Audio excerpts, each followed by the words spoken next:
Така, здравейте на всички, добре дошли в първото така малко по-експериментално видео, което правя от тези, които бях обещал още миналата година. Тук ще разгледаме малко извънредната реконструкция на път номер 1 между разделен пост 4 Вуяк. И първото нещо, което прави впечатление е, че релсите тук са малко криви. Още не е минавала подбижната машина, което е интересно, защото това на практика се прави от, ще излъжа, от някъде до ноември месец, октомври-ноември месец. Искам да се извиня за това, че посмърчам малко съм по луна в момента, но днеска времето е хубаво и реших да излеза малко, тъкмо да се просхода, да снимам някой друг товарен влак и може би да стигна по-надолу до Северен парк, където, ако имам късмет, двата края на релсите ще се срещнат и може би ще му се вижда края на това нещо. Защото наистина истинска агония е тук.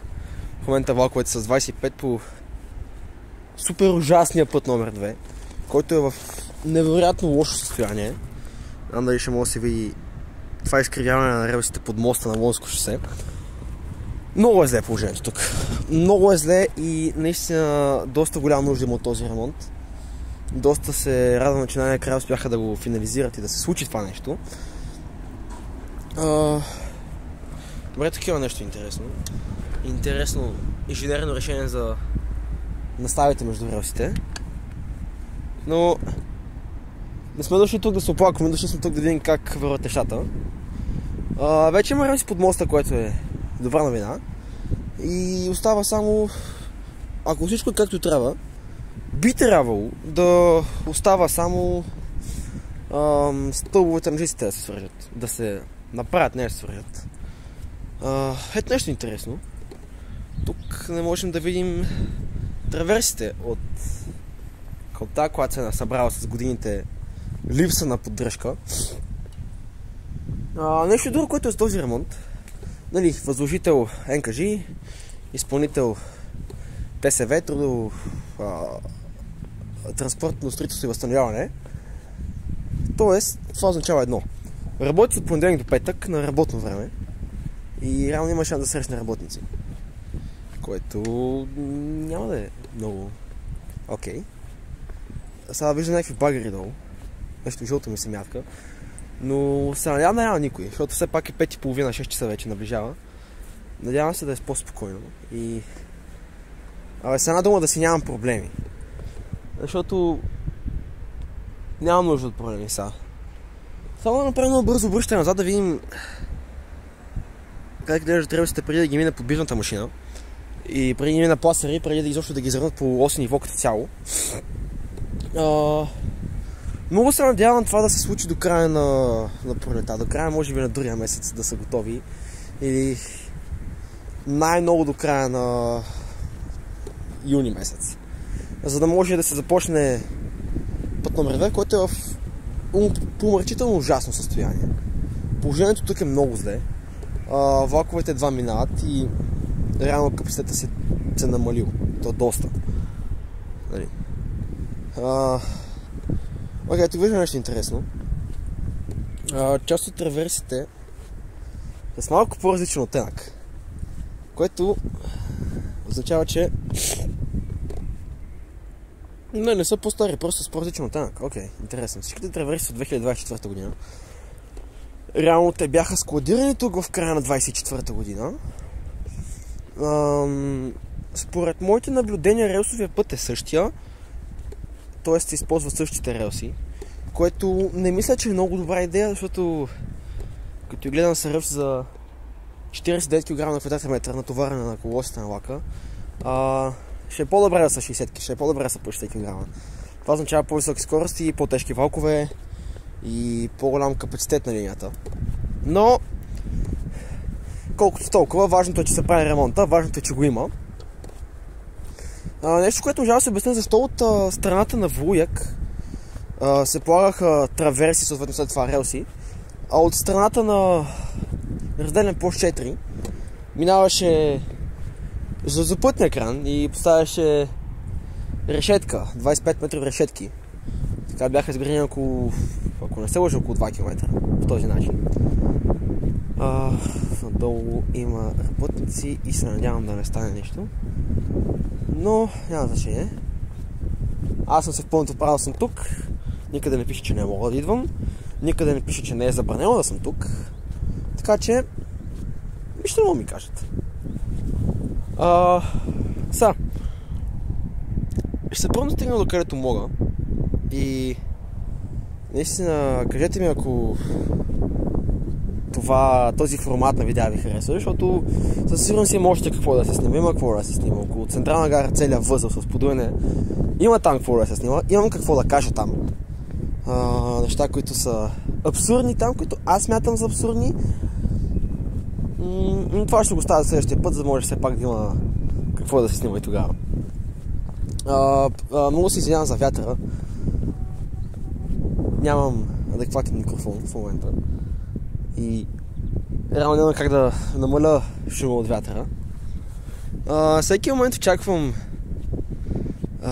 мисля, че международен влак от Димитровград за Димитровград, Сърбия.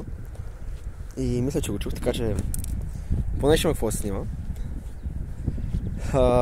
Но да, като цяло това е за ремонта. Наистина се надявам да мога да стигна до ето там усреща, където са цистерните с цимент на експрес сервис.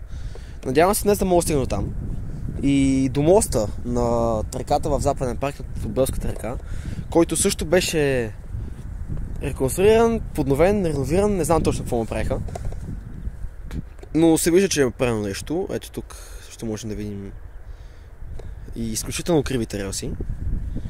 Но някой ден ще дойде тяхното време. Да се надяваме да се възползват от хубавото време, което ще е сигурно така няколко дни. И вече след началото на април, ако времето се оправя, се надявам да се възползват максимално, защото реално тук цяла зима нямаше никакво развитие. От ноември месец нямаше никакво развитие.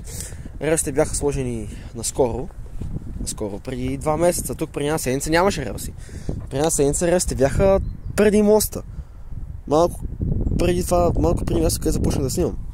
Което е доста добре. Малко шумоизолация има тук. Виброизолация. Което е добре, че се строи. Добре, че се прави. Правят го с темпове, обаче ще включа малко София Искра, където нещата са леко забравени от ТСВ, защото ремонтът там също се извършва от ТСВ и нещата са малко в застой от, да кажем, това лято. От лятото няма никакво развитие, особено по участъка от Подуене до Искърско шосе, където има релси, част са подбити, част не са подбити, сложно е. Няма никакво развитие, всеки път като минавам там няма нищо ново и се надявам до края на тази година нещо ново да се появи. Няма как да знам дали ще се появи. Нещо друго, което забелязваме, че някои стълове не са подменени, доколкото там в далечината се виждат вече нови стълове. И това се случва на няколко места. По-надолу към Вояк също има нови стълове, обаче някои ги оставят. Защо са оставени, не мога да си го обясна. Надявам се да бъдат подменени. Наистина много се надявам. Да стане това в възможно най-скоро време, да могат да се окачат и носачите на жиците и като цялата контактна мрежа. Това да се пуска възможно най-скоро, за да може да не се трошат толкова много локомотивите в вагоните. Защото много се трошат, особено на тези линии. И да. Пишете долу в коментарите, ако искате още подобни видеа. И ако ще бъде интересно да правя такива неща. А сега ще направя едно лекенко лирическо отклонение към тази гледка тук. Спънах се. Това с една дума показва колко належащо беше този ремонт. Колко трябваше това да се случи. Наистина това трябва да се случи. А по тук виждаме някакви маневрени колози, предполагам. ходиш към предприятието в ляво на нас, където са станали само траверси. Само траверси, малко изолация. Но като гледам, траверсите са в някакво сравнително добро състояние. Не знам какво пречи да тези траверси да бъдат взети. И част от други ЖП участъци, които са дървени траверси, да бъдат подменени. Защото има такива участъци, те са много. На Гюрската линия и така нататък. Тук даже виждаме и активен коловоз, който не е много активен, защото няма... Не знам точно как се казват, какво е техническото наименование, няма тастави. Но няма значение. Това беше нещо интересно. И сега ще се върна, защото може да дойде влакът, който чакаме. И се надявам да дойде. Пак минаваме покрай това нещо, което даже не знам какво да кажа за него.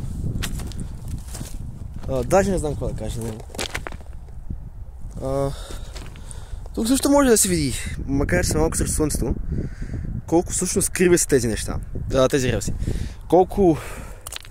Как трябва да мина просто подбивната машина и да ги изравни по ниво, възможно най-бързо. Което е належащо, което трябва да се случи в най-скоро време. Продължавам моето пътешествие към Северен парк и към РП4. Като се надявам на нещо малко по-интересно. Също което ми прави впечатление, че не се използва нова баластова маса. Използва се старата баластра, старите камъни и даже малко пръст, малко земна маса, което аз не мога да разбера защо, но те си знаят. Не го подмениха, не го изкопаха както трябва да се изкопа, нали, малко по-надълбоко, за да може да се изравни по ниво, но те си знаят. Ако се вгледаме, релсите малко са килнати надясно, тук-та на някои места, което особено се вижда в долните части около врата Обеля, където релсите на някои места бяха много килнати надясно.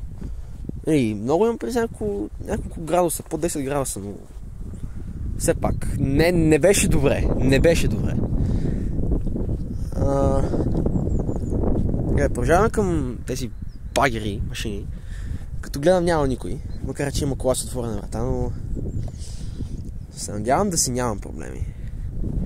Наистина не съм в настроение за проблеми и не съм в настроение да се разправям с тези хора. Нещо интересно. Изолаторите, как се казват, плочки, изолаторите, които са на стълбовете за контактната мрежа, явно не са толкова ценни, така че мога да си прави каквото иска с тях. Както и ето тук ще можем да видим, че са останали плочи от опъването на жиците посока, предполагам, РП4, тъй като има и част, която да... Не знам всички технически названия, има бетон, който с въже или някакво метално въже да държи стълба, да не се наклонява под теглото на плочите и жиците. Нещо и друго, тези стълбове тук са доста старички, не са пипани. Някои са доста килнати настрани. Я към линията, я назад, което пак не е добре. Това създава риск.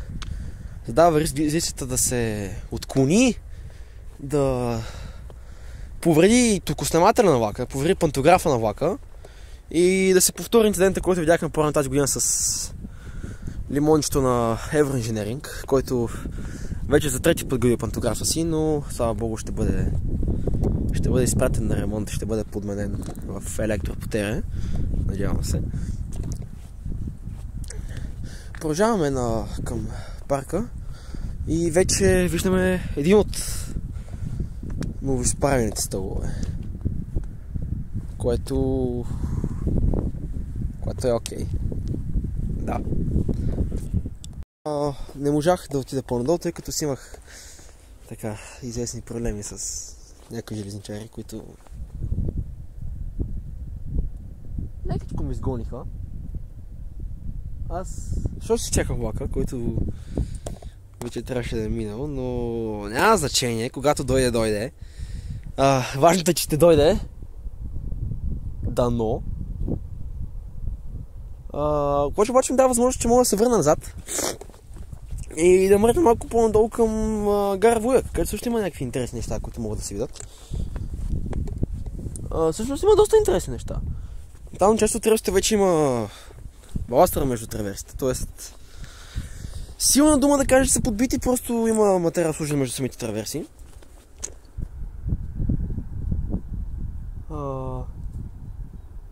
Нещо друго, което мога да кажа, че траверсите са български. Тук ще ви изложа, мисля, че са от Силистра. Не знам точно къде се правят траверсите в България, българските траверси, но мисля, че са от Силистра. Това го виждаме, че от тази страна болтовете са на място, захванати. От тази страна не са, нито един от тази страна до специфично от тази страна. Специфично от вътрешната страна на северната релса нито един болт не е завъртян. От външната страна са завъртяни и на южната релса също са завъртяни. И майче ми да лакът, което е добре. Реално, наистина тук при една седмица полагането беше стигнало само до малко преди моста на Москово шосе, което означава, че доста са напреднали за една седмица, за 8 дни, ако трябва да съм точен. Има доста голям напредък, което е доста добре, тъй като целият участък е приблизително 7 км. Мисля, че беше малко над 7 км и е хубаво, че се прави. Един бърз поглед назад към изненадващо хубавото време след вчерашния сняг. Малко ще се върнем назад към багерите, цементовия влак на експрес сервис и крачета гледка към Западен парк, към Северен парк, съжалявам, моя грешка, към Северния парк. И продължаваме надолу. Принципно идеите, които бях качил на пост това лято, точно септември месец, е да правя такъв тип видеа, в които се разкарвам по ремонти и там мрънкам някакви неща, как се правят и как не се правят и говоря цяло за ремонтите. Което не знам доколко ще бъде това видео успешно. Не знам дали ще му провърви и точно дали ще случи нещо с него. Добрата идея е просто да седа на едно място и да обсъжда някакви неща за БДЖ, някакви около БДЖ, НКЖ и цяло частните превозвачи, защото и те са много вече. Някакви неща, да го кажем. Новини, скорошни нашумени неща, как може би тази година изкоряха около 7 локомотива. Вече, може да се по-малко, може да се повече, не съм сигурен на точната бройка, обаче 7 локомотива загубихме. 7 локомотива са out.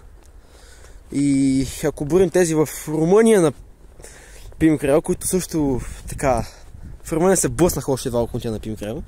И като цяло те са в много лошо положение. Пимкрел. Минус 4 локомотива са. Хайде 3, защото единия беше 7 серия, единия беше дизел. Те много не ги ползваха така и така. Обаче Пимкрел са минус 3 локомотива, което изобщо не е добре за тях. Но колкото толкова, те често си правят поръчка на нови смартфони и все пак имат два, които не знам точно каква серия са, не знам коя серия се води, не знам какво им е заводското име, но бяха в студен резерв на Тодор Каблешков. Никога не съм виждал такъв от тях и наскоро беше видян един около Варна, който да видиш влак на Пимкрел около Варна пак е някакво странно, но няма значение. Надяваме се да могат да се вземат в ръце, защото все пак скоро им предстои скоро, може би до края на тази година. И им предстои да почнат с пътническите превози. Както и в Кони Експрес, дъщерната фирма на Union Ивкони, които заявяват много голямото си желание това лято да започнат с пътнически превози през почивните дни между София и Варна и София и Бургас. Което не ми се вярва как ще стане, като няма състав, като нямат подвижен състав. Но най-вероятно хипотезата е, че ще чакат новите влакове от Шкода, които трябва да дойдат. Новите 25 влака от Шкода, които трябва да дойдат. Просто най-вероятно ще ги чакат, за да видят как ще бъдат разпределени, защото тези влакове не са специално за БДЖ. Те са за България, но не точно за БДЖ. Те ще трябва да бъдат разпределени между БДЖ и частните компании, така че не всички ще отидат към БДЖ. Не всички ще отидат към БДЖ, което е малко тъжен факт, малко тъжна новина, но колкото толкова, все пак някои ще отидат към БДЖ. Може да не са всички, но ще бъдат някои, което пак е добре, да бъдем честни, защото можеш и да е много по-зле.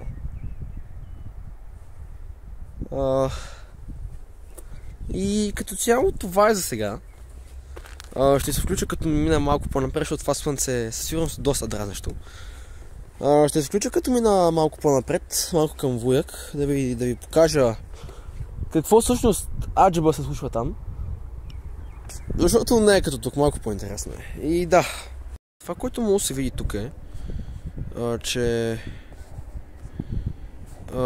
просто има малко повече земна маса между самите траверси, едно с чакъл и тук там някой друг ностълб. Аз съм се объркал, защото не сме тук от много време, съжалявам. Не сме тук от много време. И не си спомням, но случваше нещата, случва се малко бавно, но се случват. Аз ще съм до тук. Още казвам, зато с една дума, благодаря, че изтърпяхте това видео, защото наистина беше малко досадно с вятъра, с моето подсмърчане и с това, че треса, че нямам стабилизатор. Благодаря за гледането и наистина пишете долу, ако искате още такива неща. Ако приятели, ако искате да продължа да го правя това, защото рано не ни коса нищо, но все пак. Благодаря, че с мен и следващия път.